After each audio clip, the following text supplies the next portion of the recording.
I need to inform you that I've met someone else. Someone better. I won't be attending our wedding next month. I wish you well. That was the entire email from Ethan, sent at 6:47 a.m. on a Tuesday morning, exactly 32 days before our wedding. I stared at my phone screen, my coffee growing cold beside my laptop, as my world tilted sideways. 3 years together, 8 months of engagement, and hundreds of I love yous, all dismissed in 4 sentences. My name is Alyssa Reynolds, and I'm a 30-year-old interior designer in Boston. Until that morning, I thought I was living the dream. Successful career, beautiful downtown apartment, and engaged to a man I believed was my soulmate. Ethan and I met at a charity gala where his investment firm was a major donor. He swept me off my feet with his charm, intelligence, and what I thought was genuine kindness. Looking back, I should have seen the signs much earlier. The expensive gifts he couldn't quite afford. The late-night work meetings that left his collar smelling of unfamiliar perfume. The way he'd get defensive whenever I asked about our joint account's unusual charges. But love has a way of making you ignore the red flags, doesn't it? Even when they're waving right in front of your face. Have you seen this? I texted my best friend Rachel, forwarding Ethan's email. Her response was immediate. I'm coming over. Don't do anything yet. Rachel found me still sitting at my kitchen island, now surrounded by wedding invitation samples that had arrived that morning. The irony wasn't lost on me. Join us in celebrating our love, printed in elegant gold foil on cream paper, while my phone displayed the death certificate of our relationship. What kind of coward breaks up over email? Rachel's voice shook with anger. After everything you've done for him? She was right about that part. I'd supported Ethan through his temporary financial difficulties, helped him network for better clients, and even agreed to postpone buying our own place so he could invest more in his business ventures. But here's what Ethan didn't know. I wasn't as naive as he thought. For the past 3 months, I'd been quietly documenting his suspicious behavior. The engagement ring he'd given me, supposedly a family heirloom. I'd already discovered it was a recent purchase from a luxury resale shop, and I'd sold it 2 weeks ago when I found lipstick on his dress shirt that he couldn't explain. The money from that ring was sitting in a separate account, waiting. For what, I hadn't been sure, until now. The numbness was wearing off, replaced by something sharper, more focused. Ethan thought he could simply email his way out of our life together. He was about to learn a valuable lesson about underestimating the wrong woman. The weeks leading up to Ethan's email had been filled with signs I couldn't ignore anymore. Like how he'd started taking calls in the hallway, his voice dropping to a whisper. Or the way his stories didn't quite add up. Business dinners at restaurants that were closed those nights. Conferences that weren't showing up on his company's calendar. Each suspicious moment felt like a small stone in my shoe, irritating but not quite painful enough to stop walking. I'd met Ethan's parents several times, both of them beaming with pride over their only son. His mother, Susan, had taken me shopping for wedding dresses, tearing up as I tried on a lace gown that cost more than my first car. His father, James, had pulled me aside at our engagement party, telling me how happy he was that Ethan had finally found the one. Now I wondered if they knew about their son's double life, or if they were as fooled as I had been. Looking back, the changes began around March. Ethan started working later, claiming his firm was handling a big merger. But one night, I'd bumped into his colleague Mike at the grocery store. Merger? We haven't had any major deals since January, he'd said, confusion clear on his face. When I mentioned this to Ethan, he'd accused me of spying on him, turning it around so somehow I was the one breaking trust. That night, I couldn't sleep. While Ethan snored beside me, I opened his laptop, something I'd never done before. His password was still my birthday, which should have been touching but now felt like laziness. What I found made my stomach churn. Emails to real estate agents about viewing properties in Chicago, searches for jobs in the Midwest, and most telling, dozens of messages to someone named Claire. I can't stand the guilt anymore, one email read. I deserves better than this, but I can't help how I feel about you. The timestamp showed 3 a.m., sent on a night he'd told me he was working late at the office. That's when I decided to sell the ring.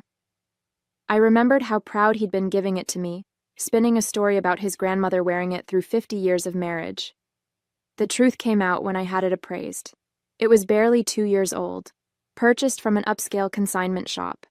The $15,000 I got for it felt like insurance, protection against whatever storm was coming.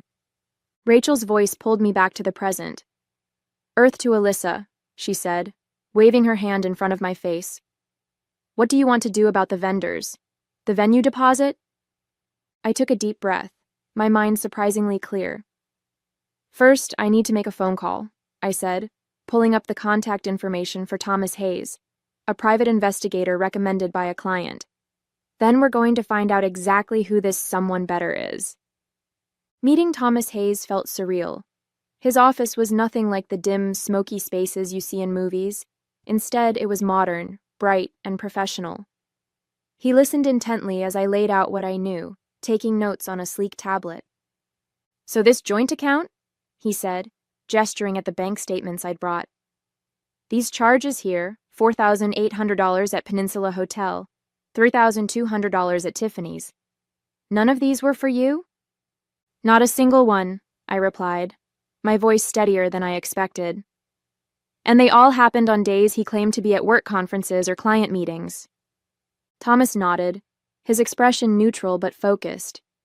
"And you said he's planning something in Chicago?" "That's what his email suggested, but I only saw glimpses before I lost my nerve about snooping." I pulled out my checkbook. "I have $15,000 from selling the ring. Will that be enough?" "More than enough," Thomas assured me. "I'll start with his financial records and recent travel patterns. Give me a week." That week felt like the longest of my life. I threw myself into work, grateful that interior design required enough focus to keep my mind occupied. My clients never suspected that their normally cheerful designer was tracking her fiancé's betrayal between choosing paint swatches and ordering custom furniture. Then Thomas called. "Can you meet today?" His office felt smaller somehow as he spread photos across his desk. Ethan entering high-end restaurants with a tall brunette, the same woman getting into his car, receipts for flights to Chicago, hotel stays, jewelry. "Her name is Claire Winters," Thomas explained. "She's a pharmaceutical sales rep he met at a networking event last year. They've been seeing each other since March. March. The month everything started changing. "There's more," Thomas continued, pulling out financial records. "Mr. Bennett has been living well beyond his means. Credit card debt, personal loans, even some gambling debts. It seems he's been using your joint account to maintain appearances with both relationships." My hands shook as I looked through the evidence. Ethan had spent thousands wining and dining Claire while using my money to cover his tracks. The Chicago plans weren't just about love. He was running from debt collectors, planning to start fresh with Claire in a new city. "What are my options?" I asked. Thomas leaned back in his chair. "Well, that depends on what you want. We have enough here to cause serious problems with his firm. They have strict policies about financial disclosure. We could also ensure Claire sees these credit reports and collection notices. Or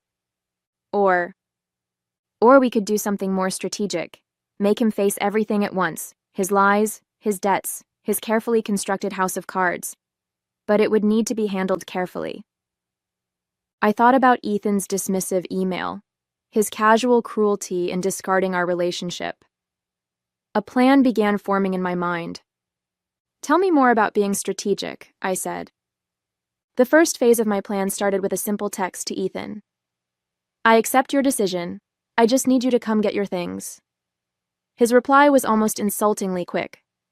"I'll send movers next week." "No," I responded. "There are personal documents and family photos. You need to come yourself. Friday at 6. While waiting for Friday, I stayed busy. Thomas had discovered that Claire's company had strict policies about dating clients, and guess who had recently signed a major contract with her firm?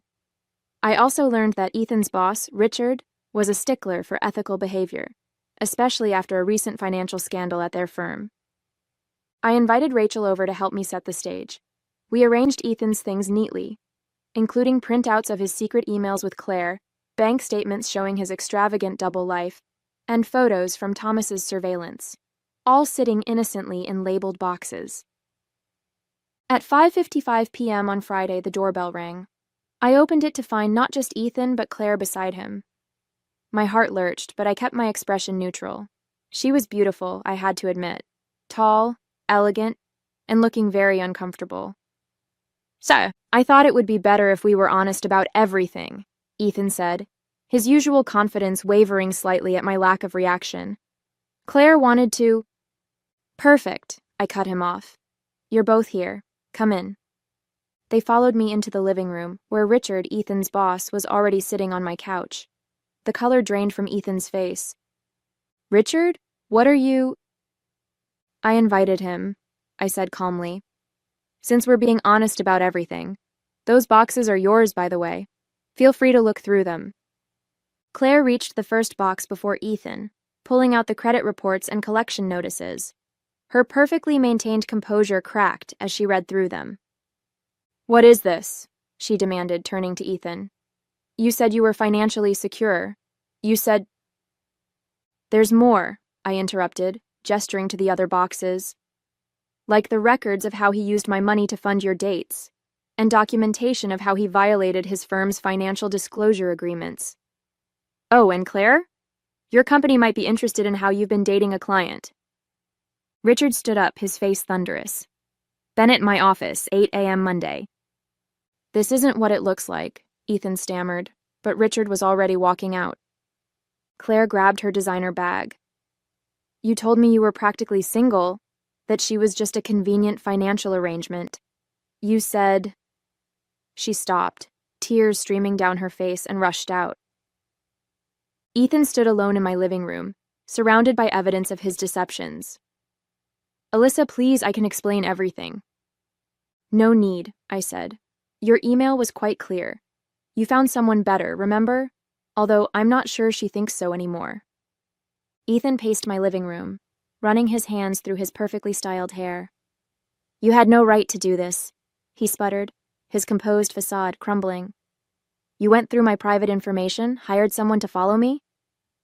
Just like you had no right to drain our joint account buying gifts for Claire." I kept my voice steady. "Or use my credit card points for your romantic getaways." He grabbed one of the boxes, rifling through documents. "This could ruin me," he said, his voice rising. "Richard is going to fire me. Claire's company will blacklist me. How could you be so vindictive?" "Vindictive?" I laughed, but there was no humor in it. "You ended our 3-year relationship by email, Ethan.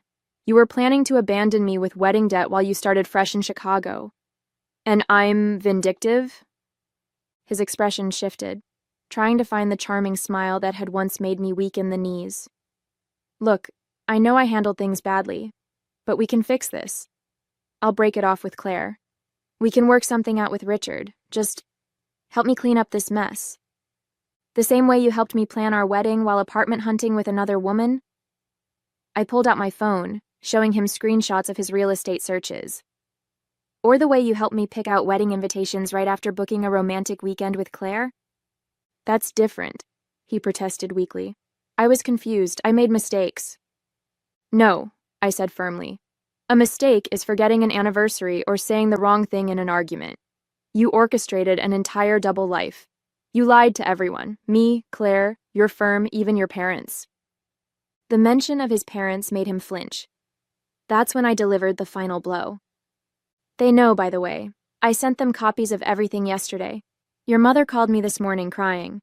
She wanted me to tell you she's devastated. Not just about Claire, but about the gambling debts, the lying, all of it." Ethan sank onto my couch, his expensive suit wrinkled, his face ashen. For the first time, I saw him clearly, not as the successful, confident man I'd fallen in love with, but as someone who'd built his entire life on deception. "What do you want?" he asked quietly. "Money? An apology? Name it." I walked to the door and opened it. "I want you to leave. Take your boxes. You'll need those documents for the meetings I'm sure are coming up. Your firm's HR department, Claire's company's legal team, the debt collectors, they'll all want to talk to you." "Alyssa, please."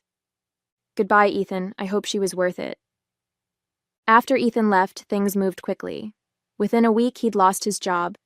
Apparently, Richard had been looking for a reason to let him go, and my evidence provided several.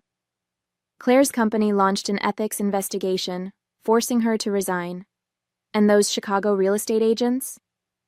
They weren't too happy when they learned about Ethan's financial situation. I threw myself into work, grateful for understanding clients and endless design decisions that needed my attention. But late at night, when my apartment felt too quiet, doubts would creep in. Had I gone too far? Was I just as bad as him, plotting revenge instead of walking away? Then I'd remember his email. 4 cold sentences dismissing our entire relationship, the countless lies, the money he'd spent on Claire while telling me we needed to budget carefully for our future. A month after the confrontation, I met Thomas for coffee to close out his investigation. I thought you'd want to know, he said, sliding a folder across the table. Ethan's moved back in with his parents in New Hampshire. His father's trying to help him sort out the debt situation, but it's worse than we initially thought. The gambling wasn't just casual. He has some serious markers out there. I nodded, not sure how to feel. And Claire? Took a job in California. From what I can tell, she wants nothing to do with him. Thomas paused. You know, in my line of work, I see a lot of people seeking revenge. Most of them go about it all wrong. They let emotion drive them to do things that only hurt themselves in the end. But you simply expose the truth. Everything that's happened to him is a direct result of his own actions. Sometimes the truth is the best revenge, I said, thinking about how freely Ethan's lies had flowed, how easily he'd maintained his deceptions. I just made sure everyone saw it at once. Thomas smiled. Well, your retainer still has some money left. Want me to keep tabs on him? I thought about it, then shook my head. No, I'm done. He can figure out his own life now. As I walked home, my phone buzzed with a text from Rachel. Lunch tomorrow? That new place on Newbury Street? My treat. I smiled, remembering how she'd stood by me through everything. That's when it hit me. The weight I'd been carrying, the constant tension in my shoulders, was gone. Ethan's betrayal had broken my heart, yes, but it hadn't broken me. Instead, it had shown me just how strong I could be. The truth was my weapon, and I'd wielded it perfectly. Ethan had thought he could simply press send on an email and walk away unscathed. Instead, his carefully constructed house of cards had collapsed, leaving him to face the consequences of every lie he'd told. The next few months brought changes I never expected. Without Ethan's constant drain on my finances, my savings grew rapidly. I started taking on more high-end design projects, clients who appreciated my eye for detail and trusted my judgment. My portfolio expanded, and with it, my confidence. One morning, while grabbing coffee at my usual spot, I ran into Richard, Ethan's former boss.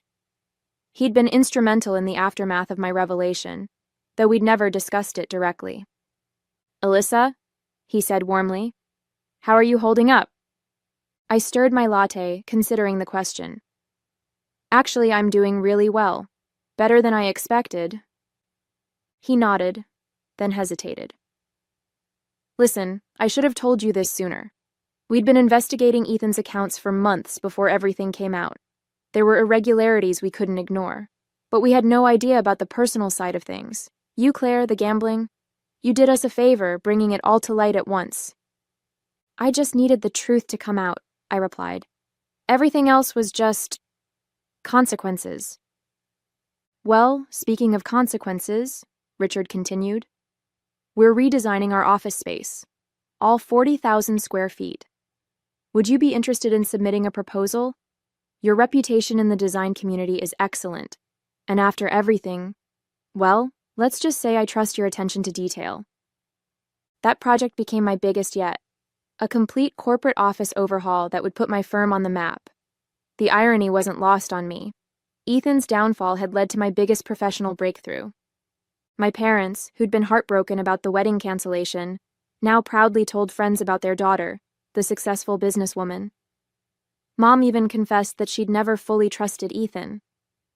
Something about him was too polished, she said, like he was trying too hard to be perfect.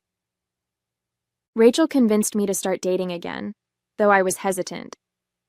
Not everyone is hiding a secret life, she insisted. And now you know the red flags to watch for.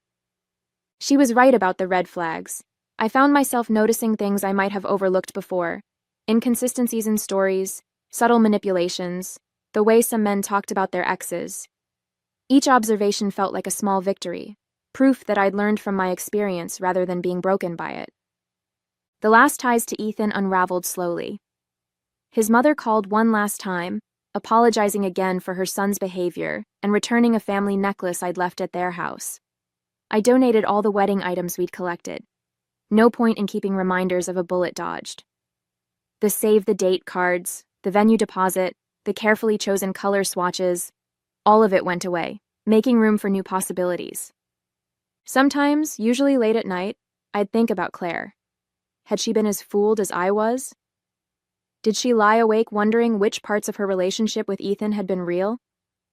I hoped she'd found her way to a better life too, free from his web of deception. The engagement ring money, my inadvertent escape fund, turned out to be seed money for expanding my business. I hired 2 junior designers and moved into a proper office space. Every time I signed a new client contract or approved a design concept, I thought about Ethan's dismissive email.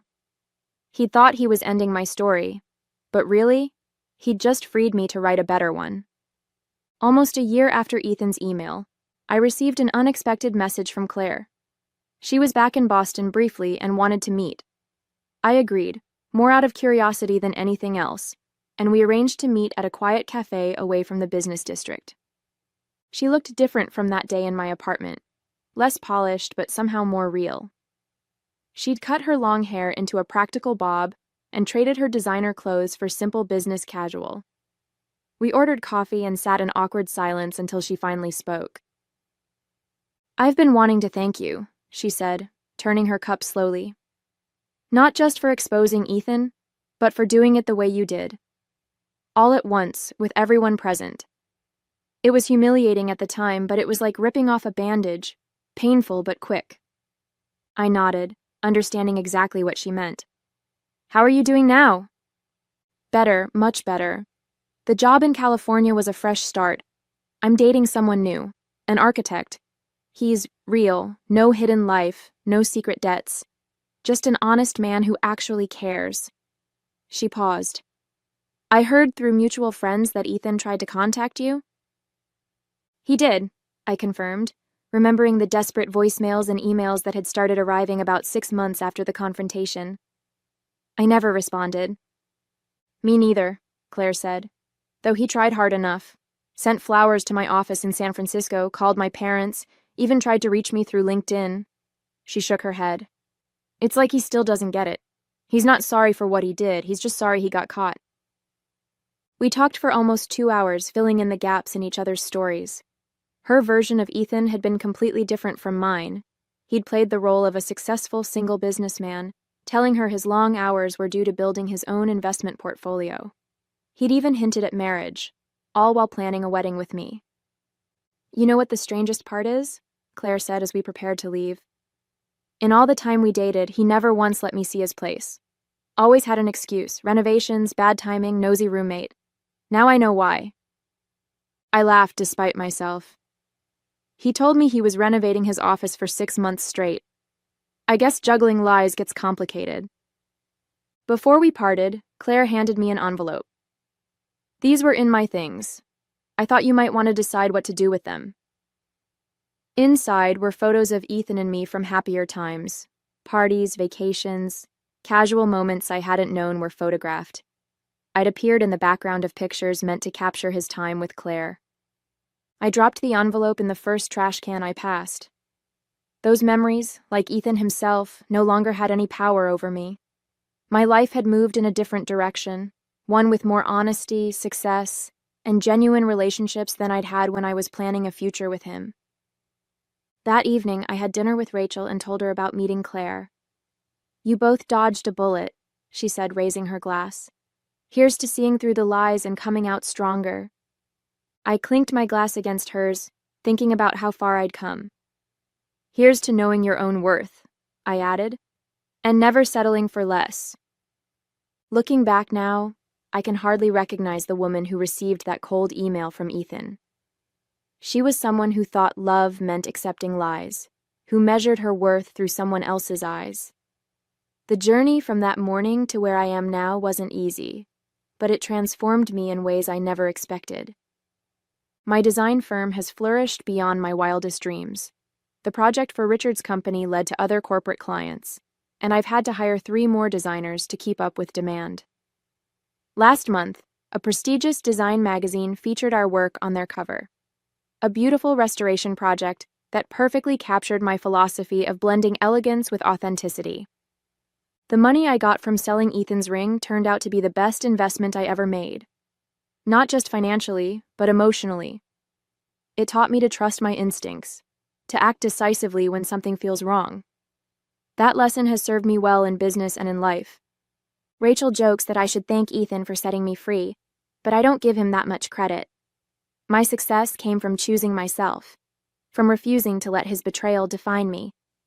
Instead of drowning in hurt and anger, I channeled those emotions into building something meaningful. Sometimes new clients ask about the ring-shaped tan line that's still faintly visible on my finger. I used to feel embarrassed, but now I tell them the truth. It's a reminder of when I chose truth over comfortable lies, strength over safety, and self-respect over settling. That fading mark represents not what I lost, but what I gained: my independence, my confidence, and most importantly, my belief in myself. Last week I was meeting a new client at the same restaurant where Ethan first proposed. As I waited for her to arrive, I caught my reflection in the window. Confident, successful, at peace. The hostess recognized me and mentioned that Ethan had been in recently, looking worse for wear, trying to impress a date with stories about his upcoming business ventures. Some things never change. But I have. The woman who once desperately tried to understand his lies now runs a thriving business built on transparency and trust.